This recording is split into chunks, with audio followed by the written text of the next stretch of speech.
is what it is, y'all. And keep a family out there. Y'all keep supporting me. And I guarantee you, I ain't gonna do you wrong. I'm so glad that Unc shut this down because these folks have no shame. These people are literal bloodsuckers. They already took everything. Everything he could offer them, they already took it and threw him to the curb. And they still trying to suck up his new, like his new motion? Like, y'all already took all the motion y'all can. Now, he got some new motion on his own, and y'all still trying to take that motion too by trying to link yourself to him? Knowing damn well he don't rock with y'all? This is just sick, man. Now, there's a lot of people from my last video who was telling me, man, I don't feel sorry for him. I told him so. Man, Flacco, man, bro, I don't know why you feeling sorry for this dude. Man, we told him so. He told us these are some good white folks, and we got to mind our business, so I'm minding my business. Yeah, that's true. Yeah, he said these folks was not scamming me. These folks was not doing me wrong. You've never had a homie, you've never had a friend, you've never had somebody who you've had a lot of trust in who let you down.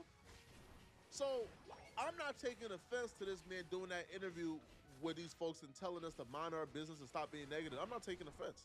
He at the time thought they weren't finessing him. He at the time thought they weren't scamming him. And then he's seen them trademark applications and seen these folks ain't just go for one patent, they went for multiple. You honestly can't see how you can go from trusting somebody to no longer trusting them when you look online and seeing they filed multiple trademarks for your name. And not just one trademark, they filed this for t-shirts and hoodies, which is merchandise. They filed this for online ordering services in the field of a restaurant takeout. So homie can't even do DoorDash from his food truck if he wanted to, because these folks are trying to take everything that belonged to him. So no, I'm not mad at it, right? Now, the Joe Budden podcast did discuss this on their show.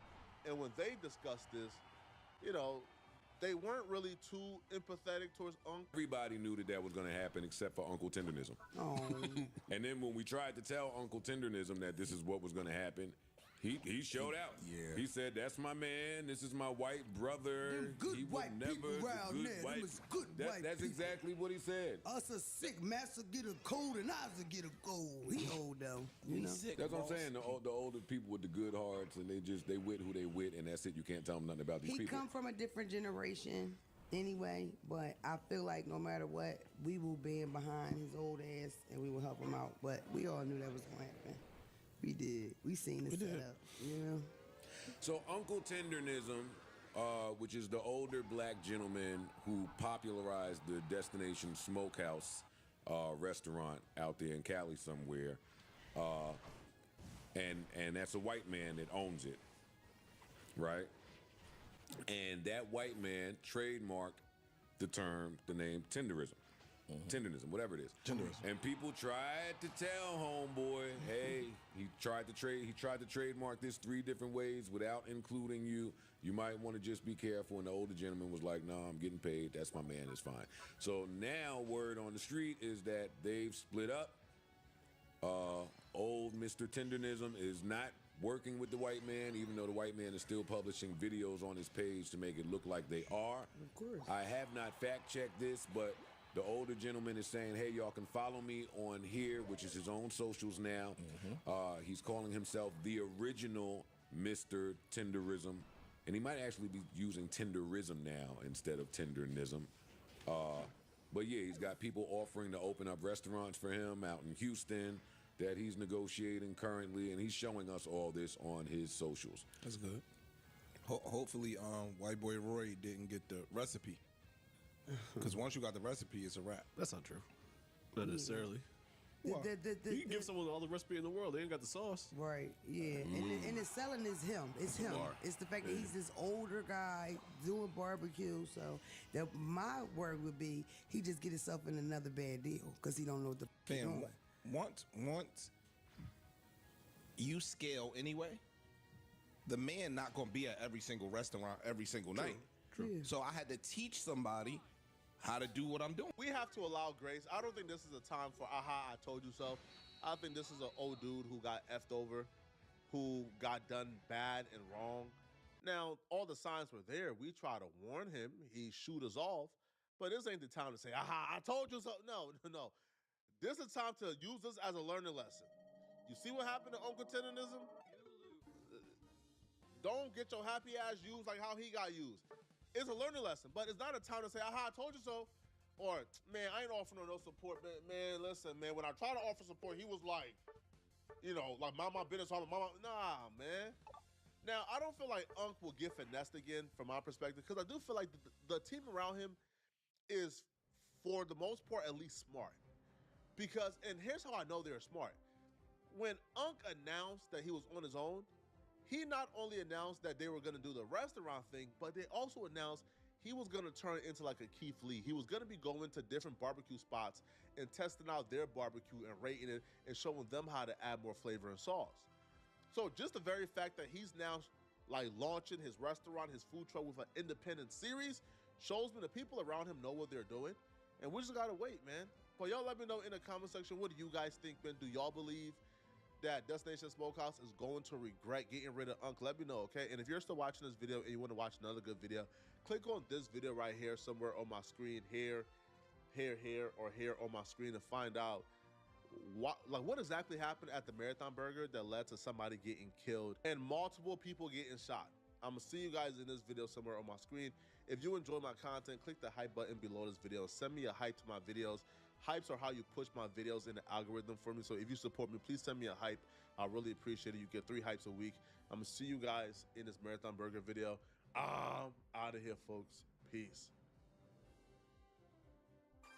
What's up, guys? Welcome back to Newswave. Over the weekend, information started to leak out online around Cory Barlog's game within Sony Santa Monica, and then we basically found out the entire direction of the game, but there's still a lot of questions around exactly what they're going to be doing here, and we'll go over that here today. Also, we are going to be talking about Pokemon Day. That happened, of course, last week, and the reactions have been going crazy over Generation 10 Pokemon and exactly what they showed. And then we'll also be talking about PSSR, the upscaling technique for the PS5 Pro, because Sony decided to surprise everyone on Friday and announce that not only is it coming out next month, but there's a game right now you can check it out in. All that and more. Guys, if you enjoy these videos, make sure you hit that like button. Helps out a ton. And if you're new here to the Spawn Wave channel, make sure you subscribe down below. And of course, members for the channel do get Newswave early. If you would like to learn more about that, click the join button or link in the description down below. And we're going to start today with Bluepoint and FromSoft and a report that was dropped on Friday. A lot of stuff happened on Friday. Jason Schreier, though, issued a report kind of going over some of the fallout from the entire closure announcement for Bluepoint and what they were doing basically in their final year. And yes, the big highlight was that Bloodborne was pitched again, a remake, and it turns out Sony was okay with it because the money made sense, the numbers were there, and the math was mathing then in that case.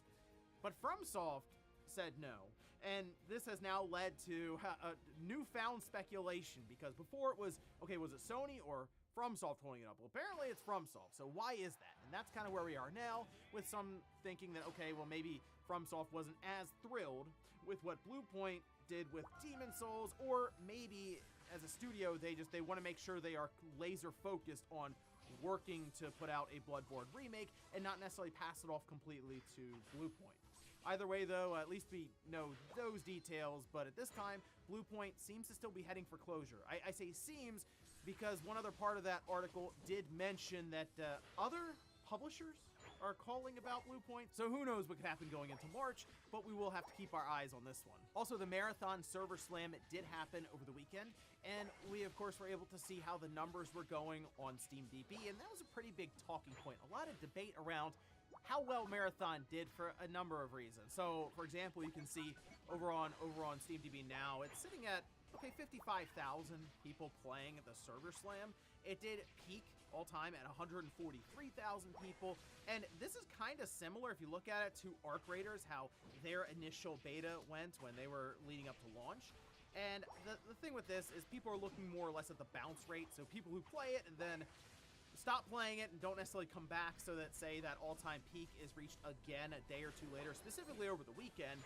But the way I'm looking at it, and kind of how I was, well, I did play it a bit, and it didn't necessarily click with me completely. I'm a little concerned about how this game is going to do early on, because like the UI, the menu system is just not great at all on console. Maybe on PC it's better where you have a mouse that you're moving around, but it was cluttered, and it was menu after menu after menu that looked kind of confusing, and you almost get lost in the UI. And then when playing the game, ammo was an issue. Didn't really find a lot of that, and didn't really run across many players either. But it does seem that Bungie is reacting to a lot of this and saying things like, hey, we'll drop more teams in. Maybe we'll figure out the ammo situation. We're going to work on the menu system. So these are growing pains that they basically have to go through while working with the community on it. So we'll see next weekend, though, when you actually have to spend $40 to get in. I think it'll have a decent enough launch. The question's going to be if people do end up sticking with it and continue to buy in down the road like we've seen with Arc Raiders. Oh, and now shifting to a game that has had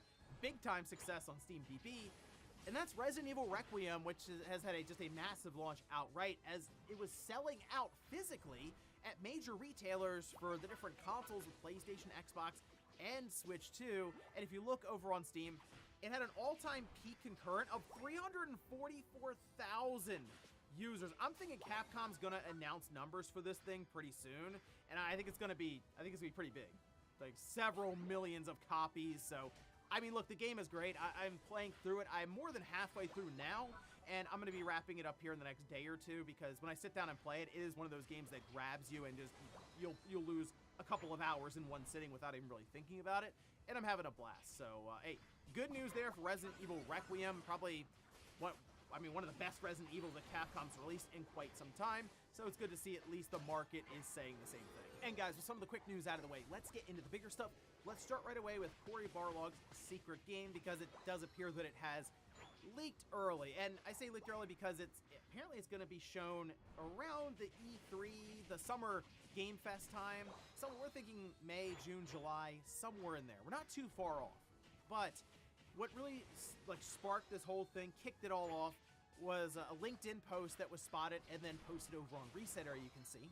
And this is from a senior writer, all right? And they were updating their profile and stuff naturally, as it looks like their time there ended September 2025 at Sony Interactive Entertainment. And they say helped shape narrative vision and creative direction at Sony Santa Monica Studio for a new franchise within the God of War universe, developing characters, storylines, and original lore that expanded the acclaimed IP. And this does appear to be linked then to Cory Barlog's game.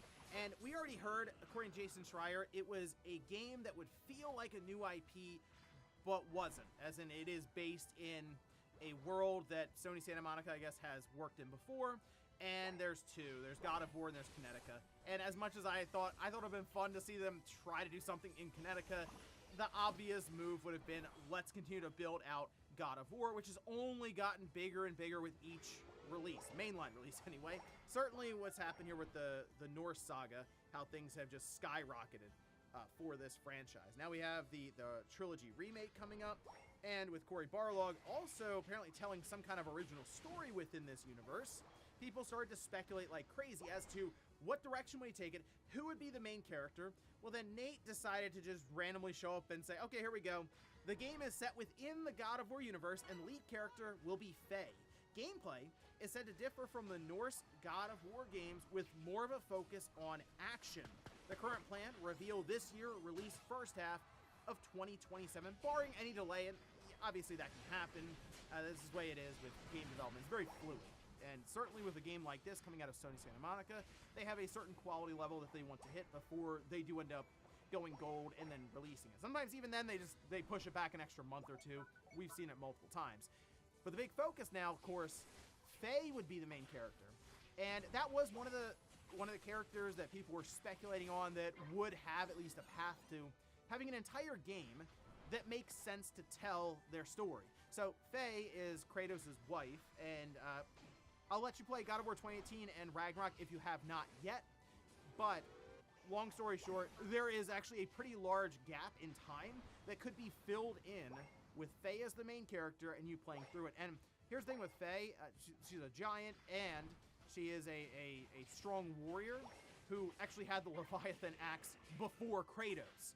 And there are stories about her fighting with Thor and all kinds of other crazy stories. So I do think there could be a really, really interesting action-packed game that could be told here.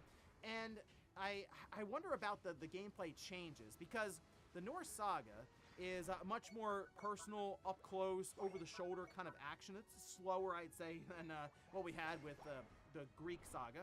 So with this, I wonder if it will harken more back to the original trilogy for God of War, more of a zoomed out camera angle, much faster and destructive. That's kind of the way Faye was described throughout those games, and while it was a little different in certain flashbacks, I just think there's a lot of cool stuff that they could explore here with a story for Faye in the God of War universe. So I guess we're gonna look towards the next couple of months, that E3, not E3 time, June maybe, to have a big grand reveal for this, see how it all looks specifically with the gameplay side, and then we head into 2027 with its release. Next up, let's talk about Pokemon Winds and Waves from Pokemon Day.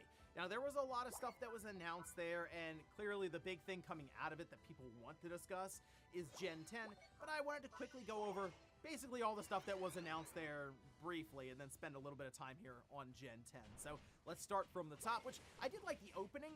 It was like a bunch of title screens from the last 30 years, and there was nice compilations they went through, and it was very nostalgic and fun to see there in one big collage. Then they showed the Game Music Collection, which is a mini original Game Boy that I thought was a Game Boy classic for at least 10 to 20 seconds, and then they showed the functionality. You swap cartridges, and it changes music. There's 45 different songs. It's already out, but go figure, it's sold out. It was going for the price of $70, and now it's more than triple that on eBay. Good stuff. Okay, then we have the Pokemon World 2026 Championships. That's in San Francisco at the Chase Center. Pokemon XP event, August 28th to the 30th. The Pokemon TCG, the Mew and Mewtwo, that's coming in 2026 with a simultaneous worldwide release. Then we had updates for Pokemon Go, Pokemon Masters EX, that's celebrating a 6.5-year celebration. Pokemon Cafe Remix, Pokemon Sleep, there are new missions out now. Pokemon Unite, it's getting Zapdos, Moltres, and Articuno. The Pokemon Trading Card Pocket game, that's Paldean Wonders, that's out now. Then we go into NSO with the GameCube. Pokemon XD Gale of Darkness, that's going to release at some point this month in March. So, I mean, honestly, it could be at any point in time. You'll just see Nintendo randomly announce on their social media accounts, hey, it's out now. That's what I'm expecting since they've already made us aware that it's coming out this month. Pokemon Fire Red and Leaf Green had a spotlight here. It's already out, but they did say that home support is planned, so good news there. And then Pokemon Champions, Scarlet and Violet, ZA, so you can go between all of those. And there's been some discussion around a few changes that have happened in this game with a bad words list apparently that was added. There's also some telemetry where they're able to track different things you're doing in the game, probably just for stats and just feedback without you actually having to say anything to them. But one of the biggest things is at the end of the game, you do get certain items that allow you to go after legendary Pokemon that you would normally have had to go out to different events with your Game Boy cartridge. So, I mean, that's actually a nice addition to have in the game. Pokemon Champions also shown here. It's out April 2026 on the Switch. Mobile will be getting its release later this year. And then Pokemon Legends ZA, the Mega Dimensions DLC with Mega Garchomp Z. You can claim the gift to encounter. And then there's Pokemon Pokopia. Or Pokopia. I learned now that it's Pokopia, or whatever. So either way, though, it's out this week, and so March 5th. And they showed off a few things when it comes to the multiplayer. I think this game's gonna be pretty big, but I'm not the big Minecraft build up your town farming person. Still, though, I get it. I think it's gonna do well.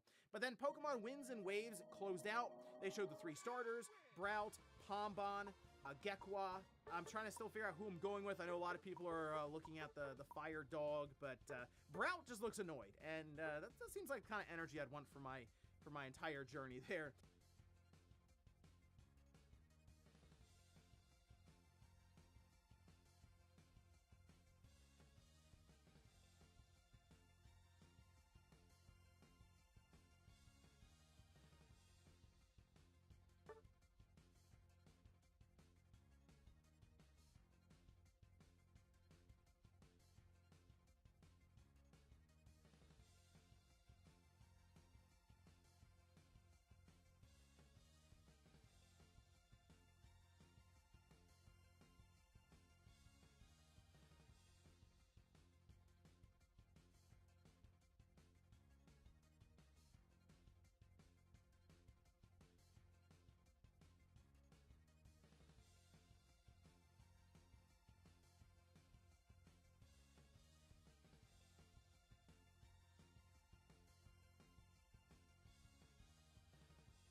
It definitely looks a lot better than Scarlet and Violet, although the bar is pretty low for that. But I mean, let's face it, it just does. Like, this looks like a generational leap, and that's what we were expecting. With the water looking great, like there's actual waves. The draw distance looks good. Different biomes were shown: lava, forest, tropical, and it looked quite dense at each one that they showed. And then also, it's going to be underwater, it looks like. That was like the last shot that they had in the trailer. Global simultaneous release, though, in 2027. It is also a Switch 2 exclusive. That seemed to, I don't know, get some pushback online, which is weird to me because I think it also would have gotten pushback if it was on the Switch 1 as well and looked worse. I would prefer them at this point go for the Switch 2 because it's coming out in 2027. We don't know if it's early 27 or late 27. I'm kind of thinking it's going to be first half of next year. So we're probably a year, maybe a little more than a year out. But like eventually they're going to have to move on to a Switch 2 like exclusive for the Pokemon franchise. And Nintendo, I'm sure, also wants to be able to push systems out there. Pokemon is one of the biggest franchises they do have a part in. So yeah, why not try to move people to the new system with Gen 10? But Pokemon Winds and Waves certainly has my attention going into next year. That has left people wondering, what does Nintendo have in store for us for this holiday season? What's their big release?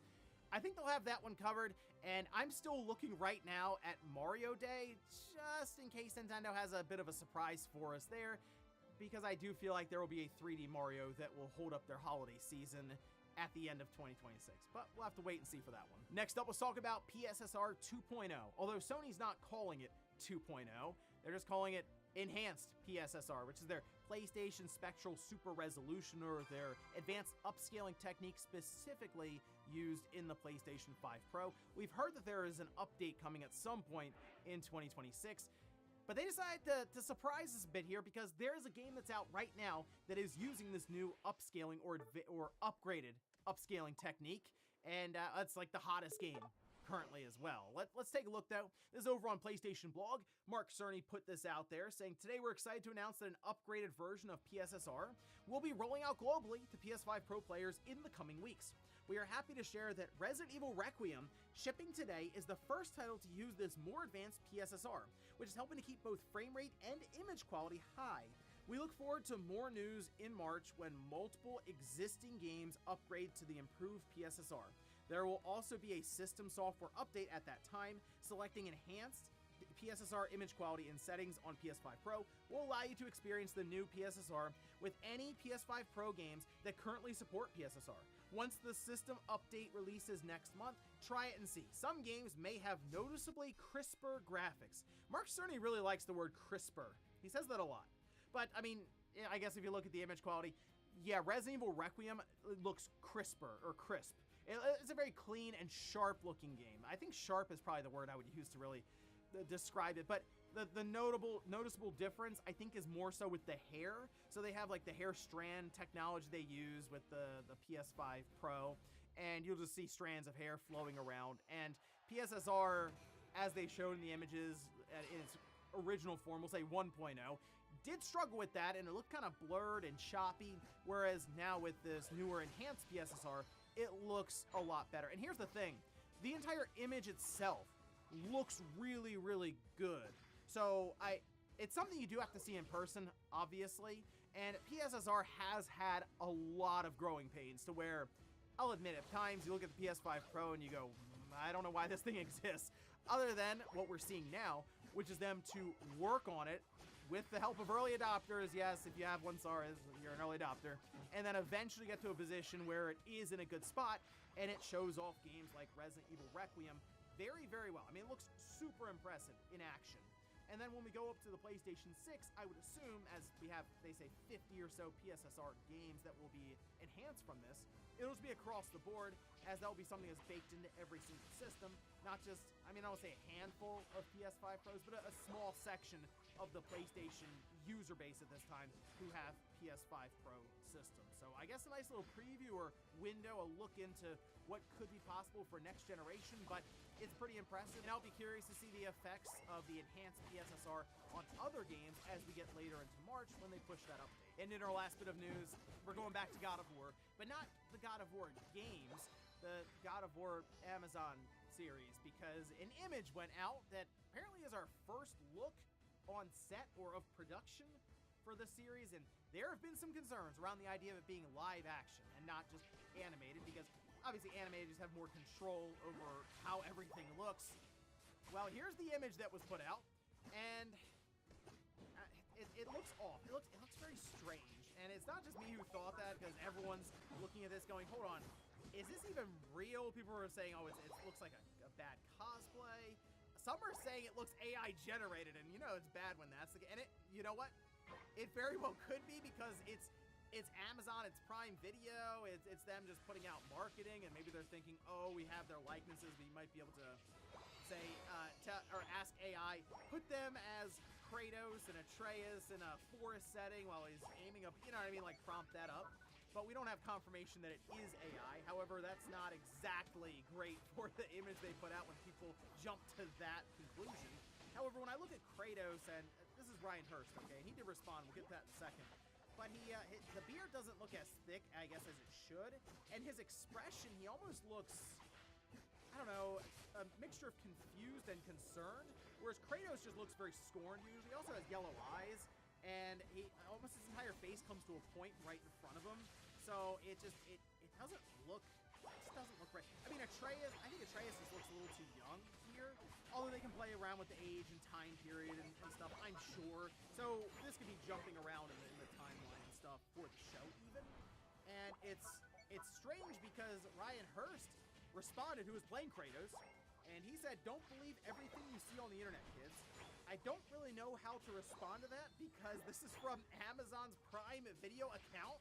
If this was an image that leaked out, quote unquote, and they're like, this is a production image that we happen to get off their servers, or someone was there and they took a picture and it's just like really, really good quality, then I'd go, well, okay, maybe it's just they were messing around, it wasn't quite right.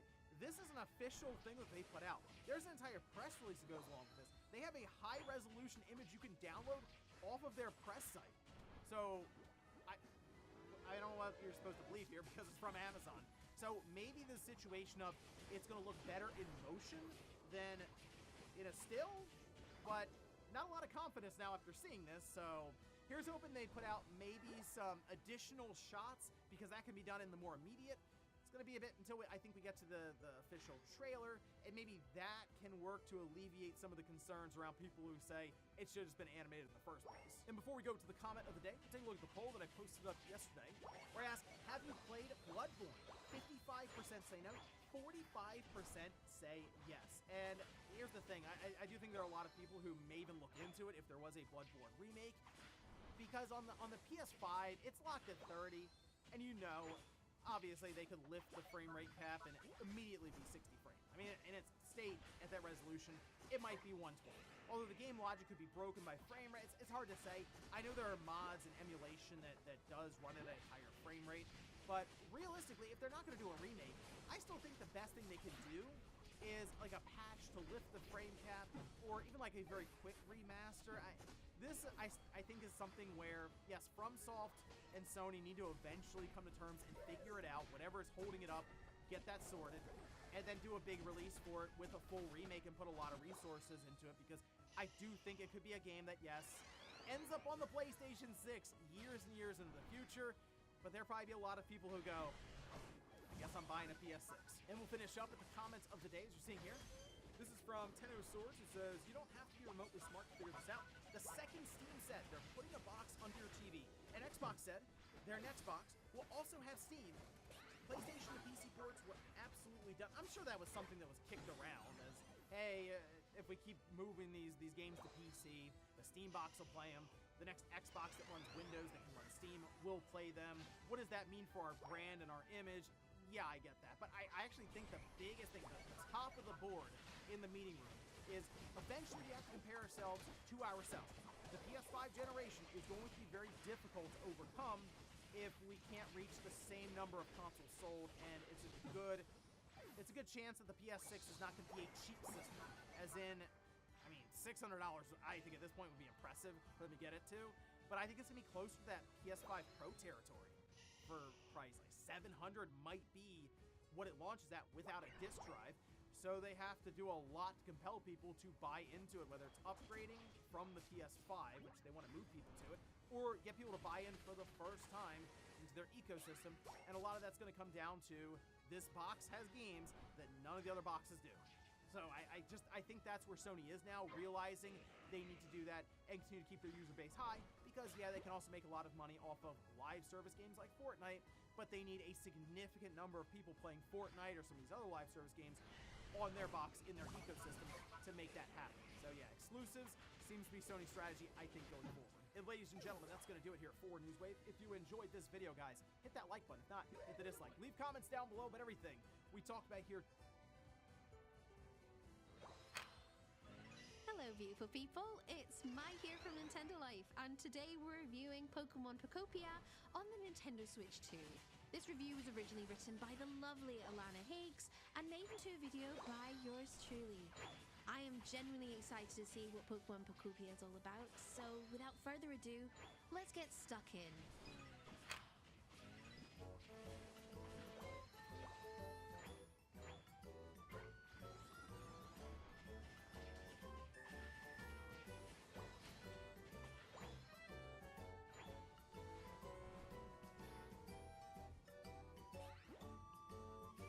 For some people, Pokemon hasn't been a constant in their lives. So many revisiting the franchise have been rebuilding their relationship over time. From dipping their toes back into childhood classics or trying out the newer mainline games and even spin-offs such as Legends Arceus and new Pokemon Snap, many have rediscovered their love for Pokemon.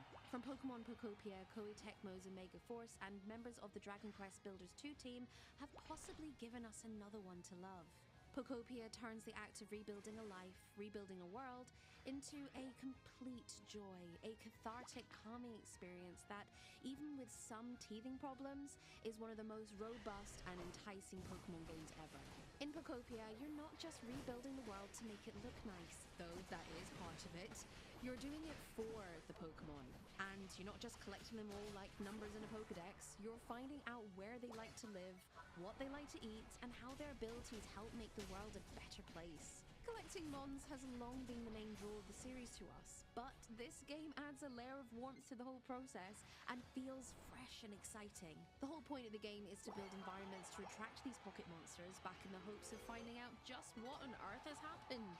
Crumbling Pokemon centers, ruined buildings, and blocked waterways now live to this uncanny familiar world, and it's Ditto's job to help put things back together by sucking up materials like a freakier version of Kirby. As Ditto morphed into an unearthly human-like creature, you can do other things by transforming into other creatures and using their skills. Starting off with a simple water gun to revitalize patches of grass, we quickly amassed an arsenal that included the ability to cut wooden trees, punch our way through blocks and terrain, and even jump like a floundering Magikarp.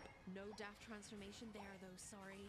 Admittedly, breaking down environments block by block isn't an ideal approach. Aiming the punches up, down, or ahead of you can be a little bit fiddly, and you'll probably break a block you didn't mean to accidentally. You do get a variation of this later on, but it has some other drawbacks. But accumulating these skills gradually opens up each of the game's 4 maps for you. Suddenly, we were no longer restricted to this blocked-off woodland area of the Withering Wasteland. We could punch a hole through the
Wack 100 calls out Black Sam for the Marathon Burger shooting incident that left one person dead and multiple people injured. We'll get back to the video shortly, but I wanted to let you guys know this video is being sponsored by Kalshi.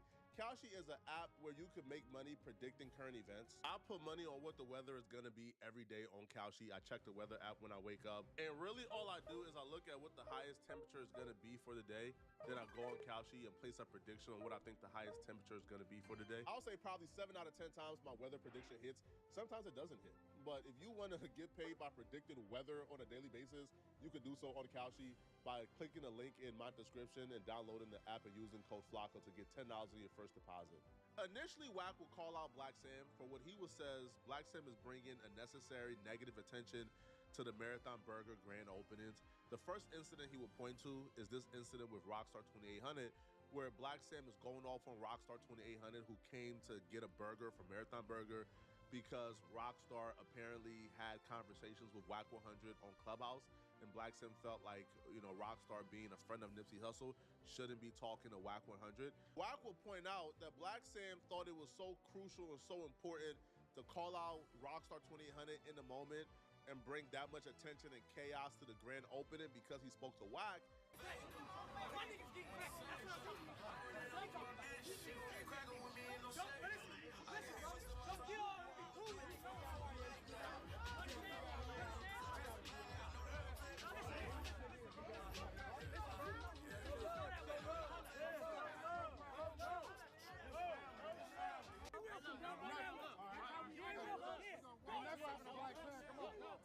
But then at the last premiere, Black Sam was kicking it with people who Wack says he speaks to, he has done interviews with, he has done podcasts with.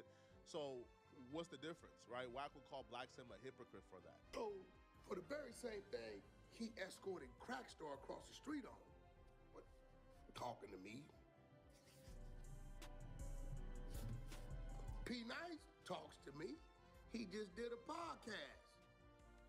And you gave him the first burger from the Marathon Long Beach store, and you did an interview with him. Hey, great, because I don't think there's nothing wrong with people that talk to me personally. I ain't said nothing wrong. Point out where I done said a lot. RB got me on the water diet, is what it is. Okay, we move forward. If you wouldn't have never approached him and marked him out and escorted him across the street like the buster he is, then that bad publicity wouldn't have never been on the spot. When he's right, he's right. This is picking and choosing. So Wack is referring to how he did a podcast with P Nice recently, but Black Sam didn't trip on P Nice, but Black Sam tripped on Rockstar for doing a podcast with Wack. I mean, it's picking and choosing, right? It's 100% picking and choosing. He's not wrong. Wack would go off and blame Black Sam for a lot of the negative things that's been happening at the Marathon Burger. And here's what Wack 100 had to say. He didn't hold back. He called Black Sam out directly. That was your decision, Black Sam. You intelligent as a businessman, but you making dumb decisions. You getting to the finish line and then you pissing on the product. Why? And then I'm tripping. Every time the camera on and Black Sam is standing by the people from the mayor office or the people from the radio station or the other prominent people, you see all the ninjas trying to get in there. Yeah, look, they're security. But if you look at the thumbnail on this segment here, Black Sam is kneeling behind a car while shots being fired, and ain't none of the ninjas around. Ain't nobody like, Dad, hold on. Cover Sam. I hear somebody saying, where P Nice? P Nice done bit back around the corner on y'all. Nigga, he was finna come out and play his part like, hey, homie, let me out. Bop, bop, bop. Oh, shit, they serious. Nigga, ain't no burger worth that. I'm out of here. And P Nice, I'm glad you did. Nephew, I don't want to see you shot trying to play a role or, you know, because a nigga gave you a free burger. Nigga, screw all that. Get up out of here. Nigga been surviving off In-N-Out and these other burgers. You know, if that's what it is and you just ain't got to go back, cool.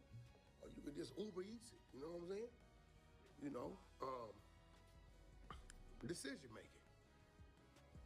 This is all decision making. At what point in time are you gonna let the dumb stuff go, bro? There's a few ways to look at this. Some people would say Black Sam did nothing wrong. He was escorting the 80s off the premises to prevent the issues with their enemies. But some people might say, Black Sam, you are the trophy. You're, the multi-millionaire. You're the CEO. You have Snoop Dogg there for you, Stevie Wonder there for you. You don't escort anybody off anything. You hire security and have security do it, right? You hire security for the event and you have security do what they do. If somebody is being a disruptance, you hire them and have the security deal with it.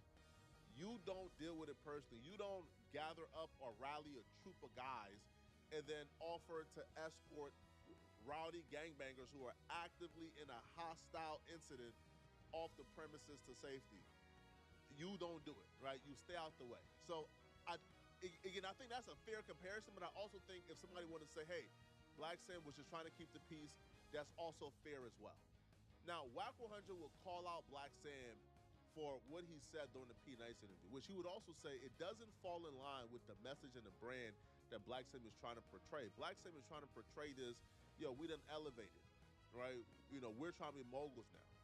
But during the interview with P. Nice, Black Sam says he wishes, that Nipsey Hussle Killer Eric Holder was free. Because if he was free, he personally will go ahead and get him, and Eric Holder wouldn't be alive for too much longer. I'm gonna ask you one more question about that situation. Without saying too much, just say yes, just in or out. Right.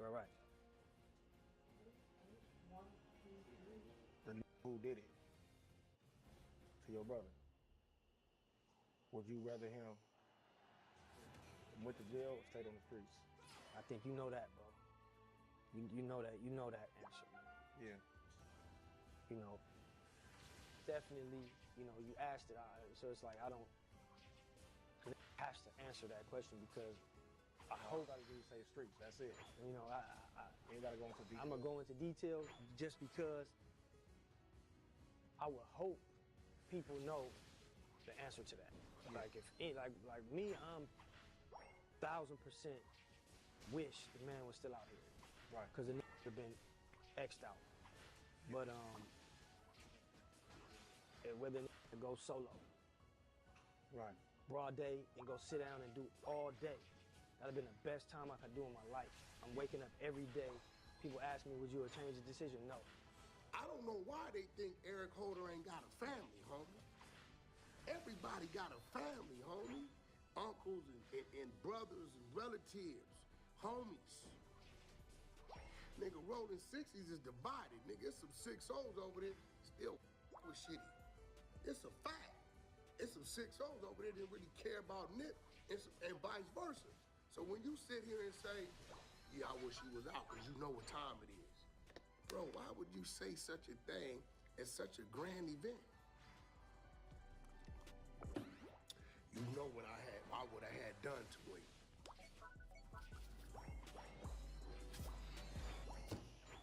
Are you okay?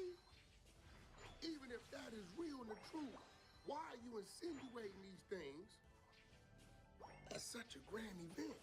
So now we know Eric Holder is in the joint somewhere. So what makes you think one of his family members or homeboys ain't saying, you know what? This fool Black Sam got a bag. He might just try to drop it on the homie behind the walls by saying that. And because you got this event where you just let all the ninjas show up. All the ninjas showed up, everybody just side by side and it's cool. Makes you think a nigga just turn your TV off on the strength of his homeboy, of his family member, because you talking about what you want to do to him. You know what I'm saying? What makes you think a nigga won't sneak up like this and be like, oh, what's up? Hey, wow. Ha, ha. Again, when he's right, he's right. On the first basis, you don't even want to bring that energy to the marathon. If you got that energy, you keep that energy for the streets. You don't even want to bring that energy to the establishment or even put that clip out, right? Especially when you're about to launch something like your third store. That's an amazing feat. You don't want to mix up the corporate world with the street. So that's correct on that basis. The next basis is Now, I'm sure Black Sam ain't concerned, right? Like, I'm sure Black Sam have lost his brother. Black Sam is ready for whatever. He's ready for war. But nonetheless, though, what we learned, especially with the death of Nipsey Hussle, yo, this is LA. People is fake, right? People are fake, yo. Like, nobody is untouchable because nobody truly got your back in LA. I truly feel like the only person who truly had Nipsey Hussle's back 100% is Black Sam. And the only person who truly got Black Sam's back is Nipsey Hussle. Everybody else, I don't think, in my perspective, man, that anybody is untouchable because this is LA, man. It's Backdoor City. All it takes is the wrong person, you know, see you shopping a little too much today, and they didn't get a bag from you in a while. Now they ready to backdoor you. So why to me is 100% correct, bro. This is LA, man. Anybody can get up on anybody. Yo, you put out that energy out there, man. And they start getting concerned because now there's rumors circulating that apparently Eric Holder's family crib got shot up. So once you put somebody's back in the corner, they start getting paranoid. They start thinking, oh, man, bro, yo, Black Sam's still on that. Man, bro, Black Sam's still trying to get us. We got to get him first. So I think he's correct. You don't want to put out that energy, especially when you have evolved, when you are a mogul now. You want to leave that alone. Now, you can never forget about your brother's death, and I don't feel like anybody is asking for Black Sam to forget about his brother's death. I feel like Black Sam right now has elevated. He's a mogul. If the streets is going to do what the streets is going to do, let the streets do what it's going to do. But you should be 20 degrees of separation away. Because you making threats. Bad decision making. Anybody can get in front of that camera with them glasses. Yup. But we starting to see the more you on camera, who you really are. This is why we never really heard about you when Nip Hussle was alive, because he was the brains. Because it looked to me like, nigga, you build and destroy. That's what it looked like. You are building and destroying. You talking about what you want to do to Eric Holder, you got all this stuff going on, and then the shots could have been a diversion. You get what I'm saying? It could have been a diversion to draw people that way, but the whole time it's two on you. I mean, you better wake up. You know what I'm saying? I was talking to 600 this morning. We was talking about how when the situation happened at the parking lot, you know, when your pops came out with the bat, and 600 of them took the bat from your pops and did what they did, and then you came out busted in the air. I mean, nigga didn't put his hands on your brother, nigga. God didn't do it. It wasn't the Hawks, it wasn't the birds, it wasn't the clouds. Nigga, so I don't know what you saying. You said even if I would go do, I would have went and did it, crashed out and woke up every day happy about it, but shit. Big, you 6'3", 6'4", 300. Boom, boom, bop. Nip had him stressed out. You seen it, we all know. And you came out and shot in the air. You ain't do that. So I'm just saying, bro, maybe you should just, you know, life has went on, you know. There's other things you got going on, and I really think you should stop mystifying these events. This is a fact. But I believe Black Sam when Black Sam says he would crash out if Eric Holder was free. Like, I 100% believe that. Like, I don't feel like Black Sam is just talking that.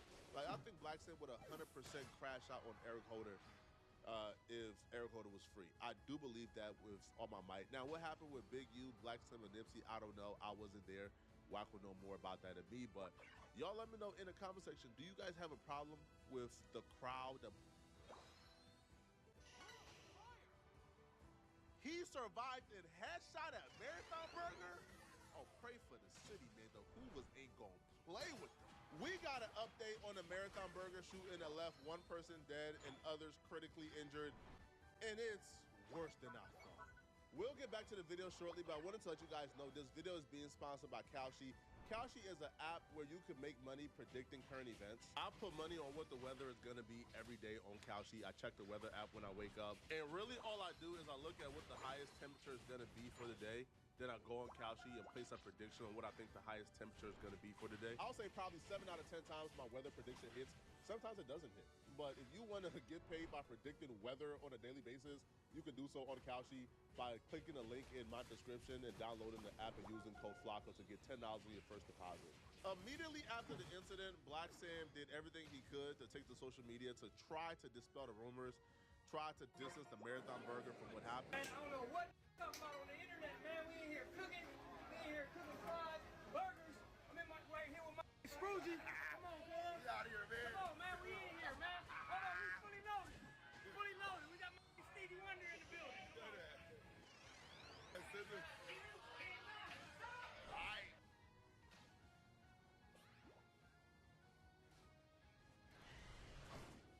I don't know where Stevie came from, but they rolled out the Blonde Man for some PR, man. But ultimately, it didn't work because the story gained national legs.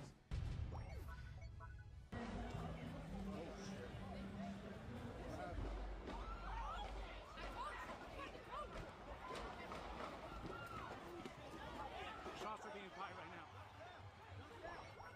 Shots are being fired. What knife at? Hold it.